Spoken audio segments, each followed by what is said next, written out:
Hi, my name's Angela Casey and welcome to Edinburgh Outdoors, the podcast that explores Edinburgh's green spaces and the people in them.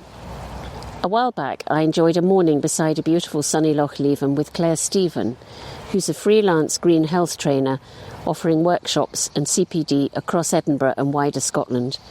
And she's also a recent founder of Wild Workforce, which has become a CIC, which you'll hear about while we're speaking. You'll love the sounds of nature on this episode, as we were sitting in the woodlands enjoying lapping water, the wind in the trees, and some great birdsong. And today I'm a bit further out of town on the shores of Loch Leven near Kinross. We're in beautiful, beautiful sunshine. It's frosty and clear. I'm looking at the loch. You can hear the water in the background. And it's a lovely place to come and have a walk. There's wildlife here, the red squirrels. You can hear the birds. And I am meeting today with Clare Stephen of Wild Workforce. So hello Clare and welcome to Edinburgh Outdoors. Hello Angela, thank you so much for having me along and thank you for ordering the sunshine this morning. It's lovely, isn't it? I tell you what I'm enjoying is that you're chucking stones into the water while we're doing it. It sounds really nice. I wish I was a better skimmer, Angela. I've always admired people that can skim really well, so I'm just practicing some skimming.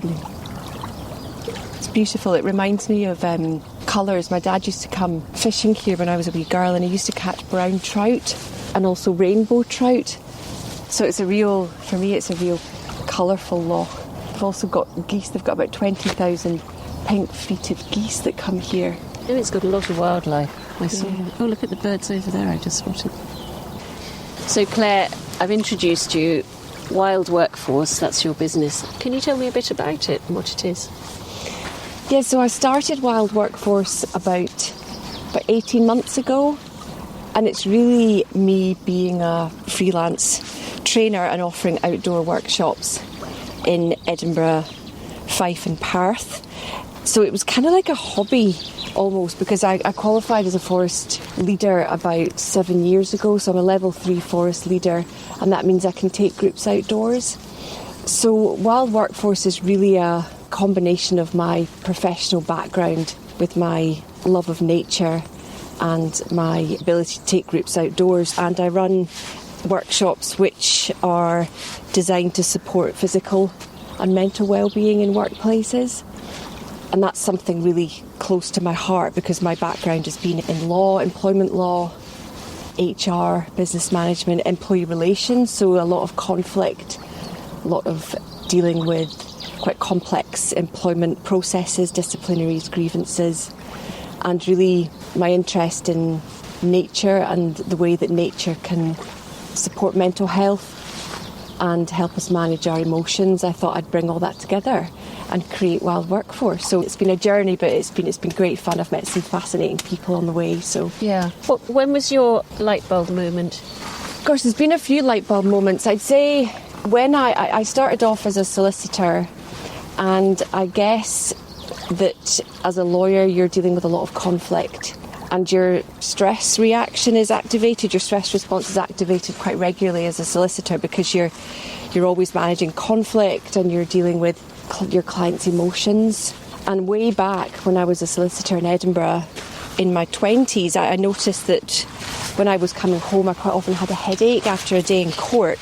And I always felt better. The headache would go away if I went for a walk or I spent time in nature. And then my career progressed and I was an EIS officer for a number of years, and again dealing with complex employee relations. And then I became really ill. I was very ill about 12 years ago and I was off work for 6 months. And I really just suffered a real burnout about 12 years ago.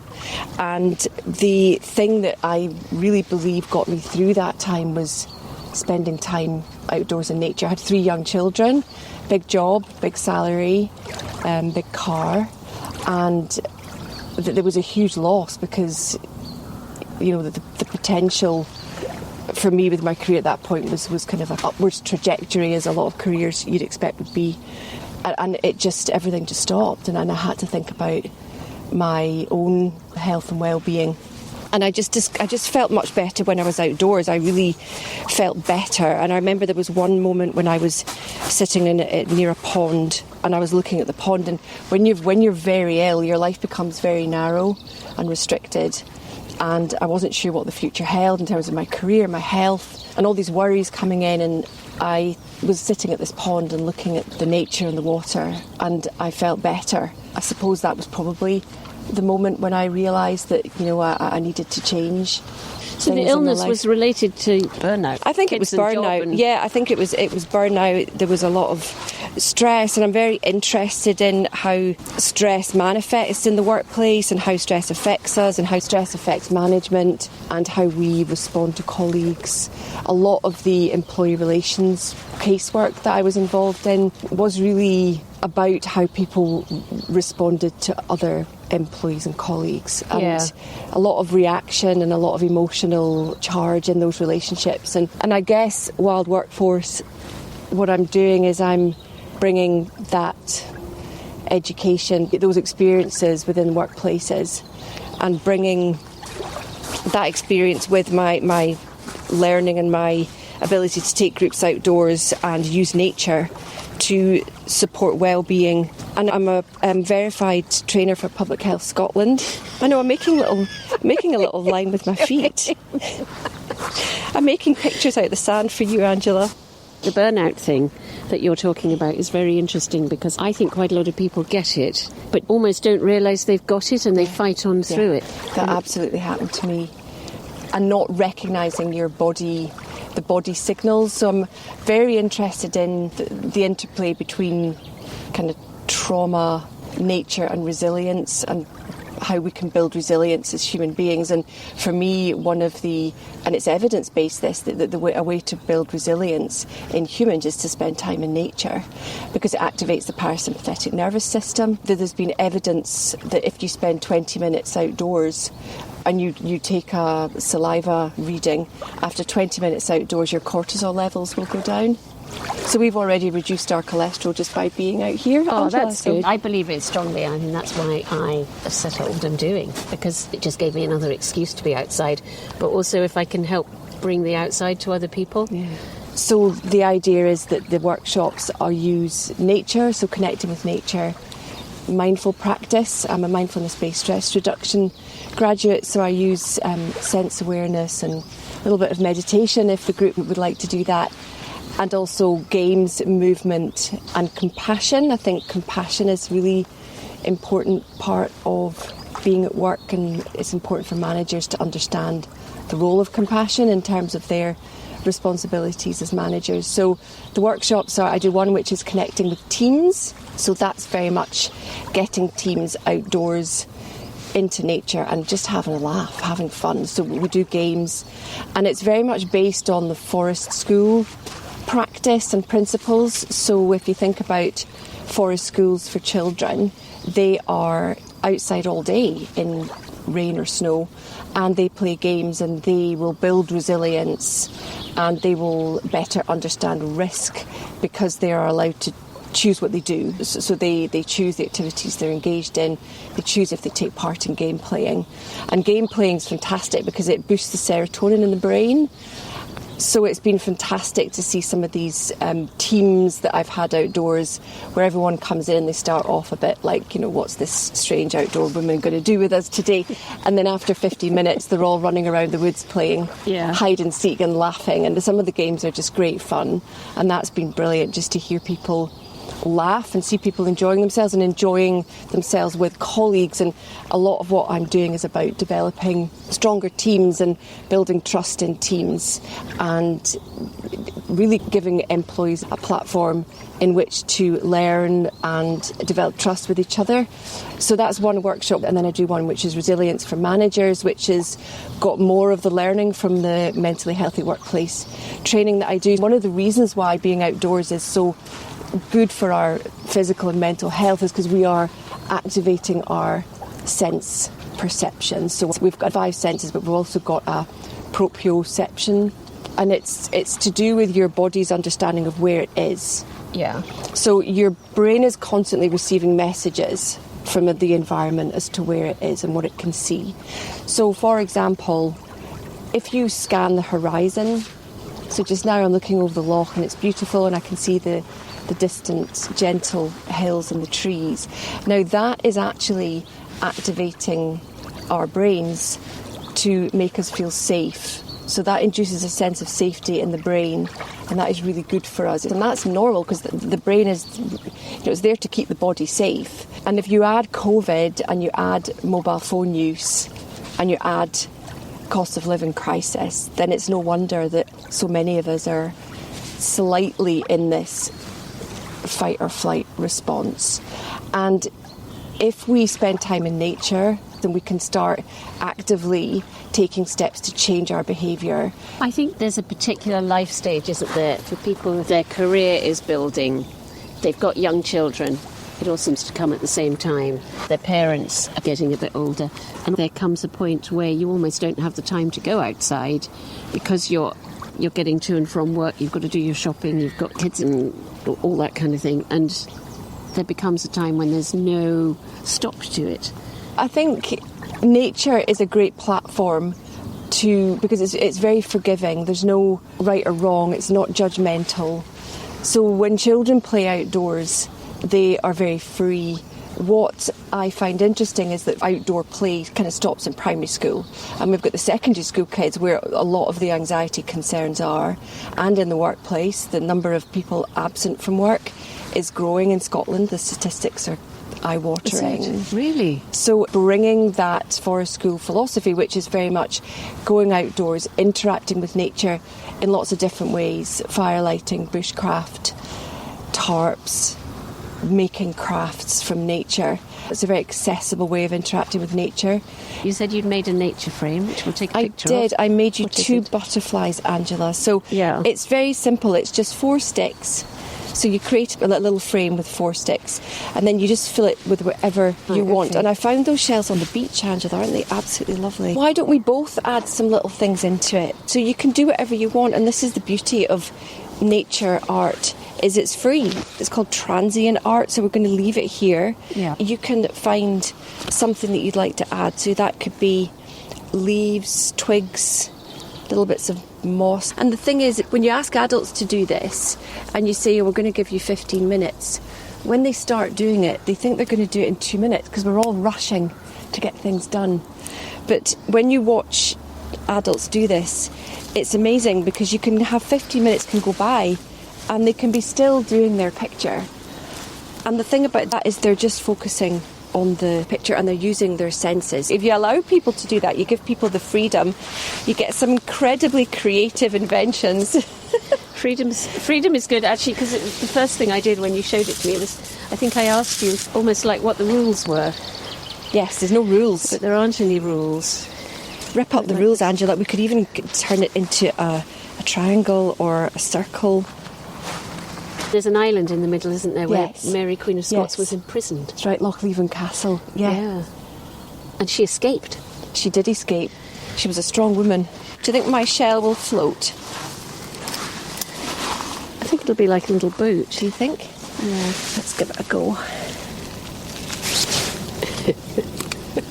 There's one for you and one for me, okay? We're going to have a race. I'm going to set them off. Oh, they're floating. I think mine's going to sink. It's got a big puddle of water. Yours is the one that's further out. Yeah, I'm winning but sinking. Mine's being cautious and staying close to the shore. You're risk averse. Well, actually, I'm not. I'm being risk averse, which is great. I'm quite practical. Oh, well, talking of practical, would you like to try lighting some fire steels, Angela? Yeah, I'd love to. So fire steels, one of the little activities I do with in the manager workshops is talking about goal setting, smart goals. So in 20 seconds, I'm going to teach you to create a spark from these fire steels, Angela, okay? So what you want to do is you want to hold the fire steels like that, and you want to create an angle with the other steel of about 45 degrees, and you're going to push away from yourself so you don't spark on your clothes, and you're going to push down firmly and just scrape like that, and you just create a nice big flame. And what we do is we use the spark to ignite cotton wool, and then we can add larch or some other little sticks to start building up a nice outdoor fire. So we're going to give that a little go. There's been an increase, hasn't there, in people doing fire lighting as a sort of experience. That's it. You did it. First time. So how do you feel now you've created a little spark? I feel I want to make a fire and cook my lunch. Yes. Do you feel pleased with yourself for doing it? Yeah, I do. Yeah. Do you ever get people who come on the courses who say, no, I don't want to do that? Or do most people join in? Well, most people join in. I'm trying to give people the choice of when they come along. So not everybody wants to get involved in certain activities. Some people might feel a bit tired or a bit, they've got too much going on, and I really want to encourage people to do what they feel is right for them when they come along. And if that's sitting under a tree and just looking up at the sky for a bit, then that's absolutely fine. So the location's really important for me, and there's a fantastic shed, it's called the Woodland Shed on Canoe Hill, that's managed by Land and Forestry Scotland. In Edinburgh there's great places. Lauriston Castle's got a little cafe. Oh yeah. And there's an outdoor space there, toilets.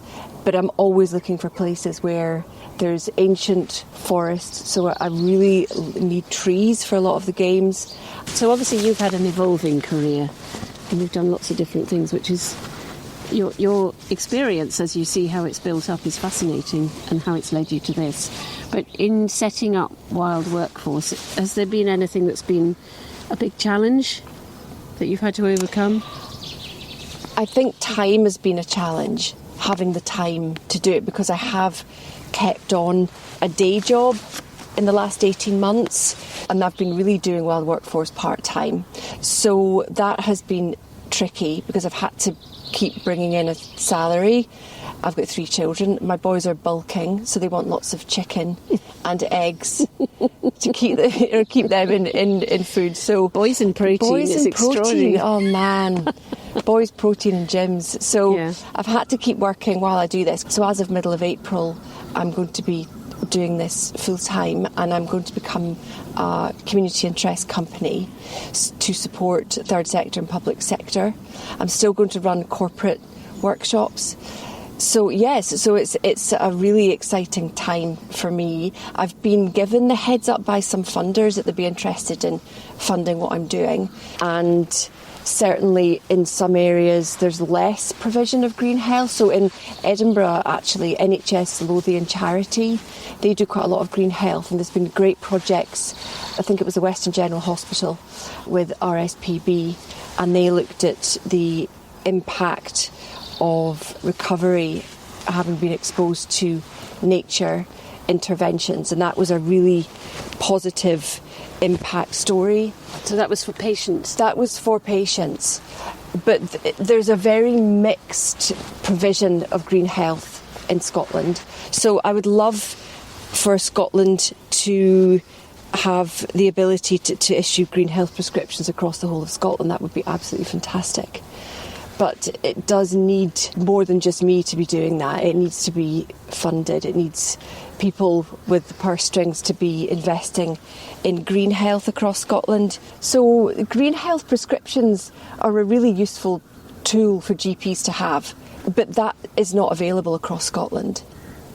So it would be amazing to be a part of that, or to promote that in some way, and I'm keen to collaborate with that going forward. And if I become a community interest company, then I'm hopeful to get funding to start looking at that kind of those kinds of initiatives. That's really exciting. I'm quite interested in the idea of green health being part of HR strategy, health and wellbeing strategy, and I offer coaching to HR professionals and health and wellbeing champions. I can coach on how to get employees outside more, and talk about outdoor risk assessment, and introduce HR and line managers to activities that they could do to get staff outside more and connecting with nature. The sound of these waves is just very calming, isn't it?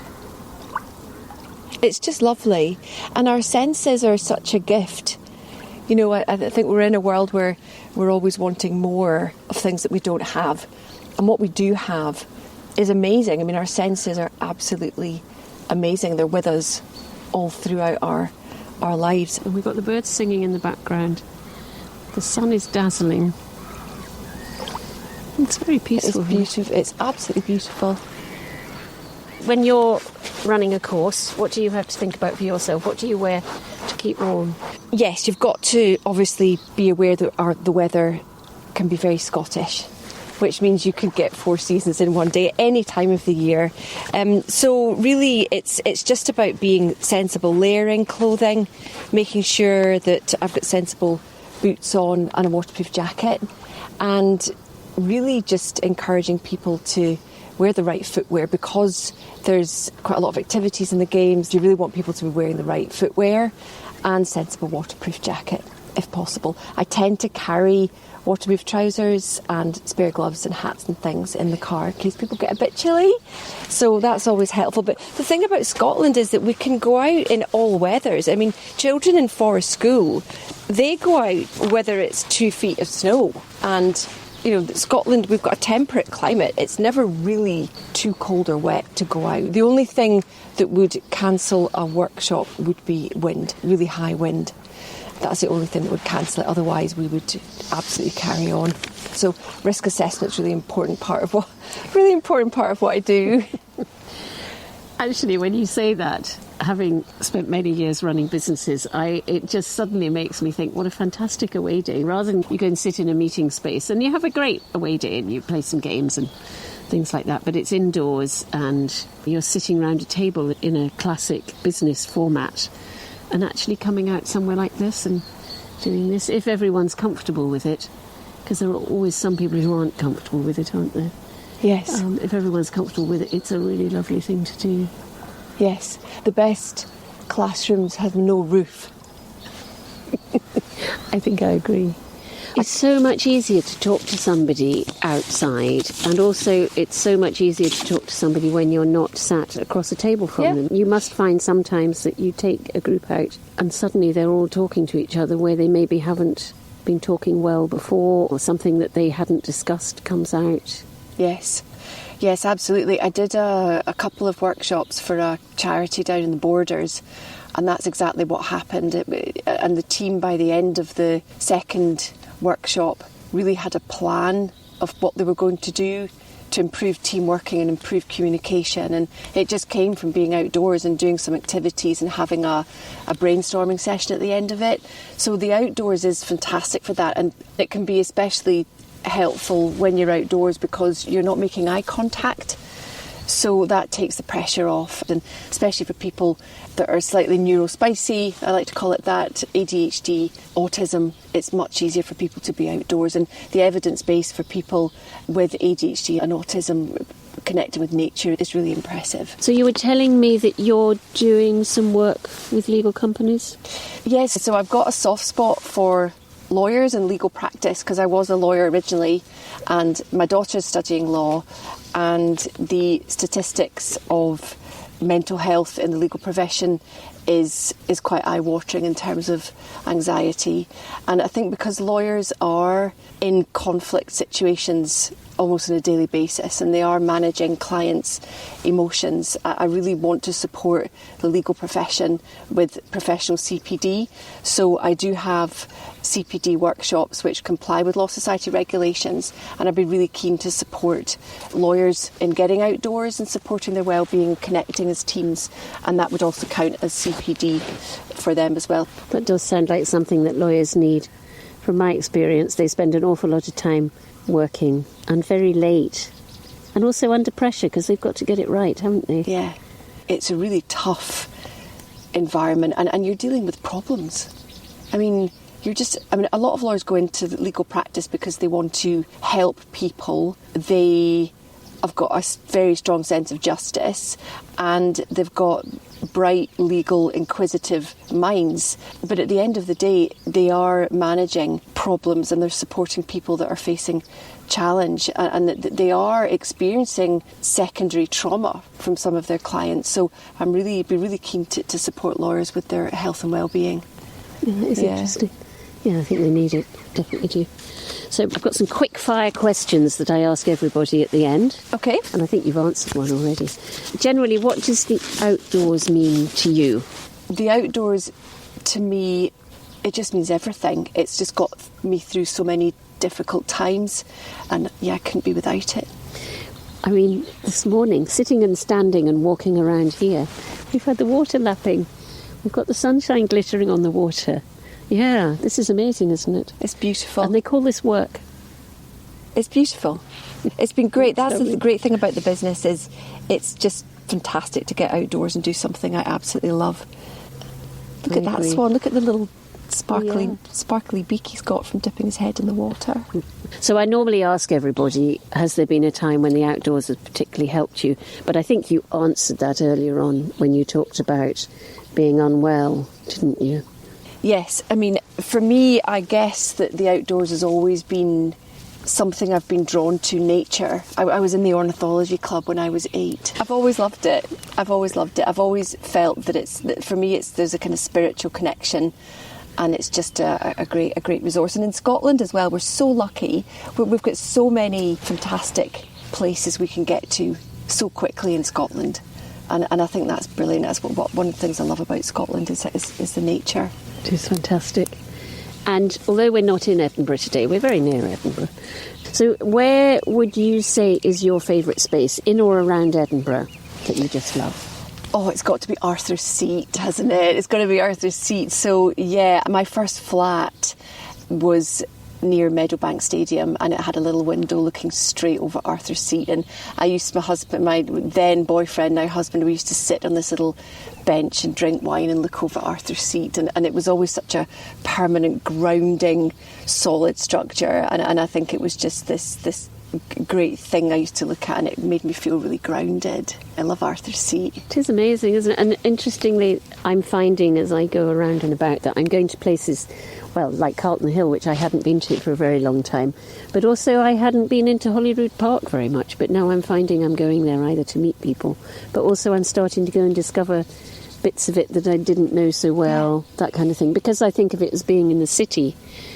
I always go out of the city, and in fact I'm realising that you can go inwards and find these amazing places. Yes, there's so many amazing places, and actually, you know, for what I'm doing as well, for employers, there's loads of spaces that employers could be using, as long as you get permission and you've got the right risk assessments in place. There's parks, there's little gardens, and Edinburgh is full of little green spaces, little gems that you could be using to get people outdoors. Brilliant. Well, thank you very much, Claire. I've really enjoyed meeting you. We'll put a link to your website on the podcast so people can find out more, because I think a lot of people will be interested about it. And we also put a Google Map link so that people can find the spot where we were sitting, because this is just beautiful. It's really worth coming out to see. And so thank you very much. Thank you so much, Andrew. It's been absolutely lovely. What a lovely day. Thank you. Yeah, it's been a real treat. Well, thank you, Claire. I enjoyed that. And I enjoyed learning about CICs and just about what teams can do in the woods, about games, about how you can be inspired, and also just about chilling and enjoying the sounds of nature. And I really enjoyed playing a couple of games. That was fun. Thank you for listening to Edinburgh Outdoors.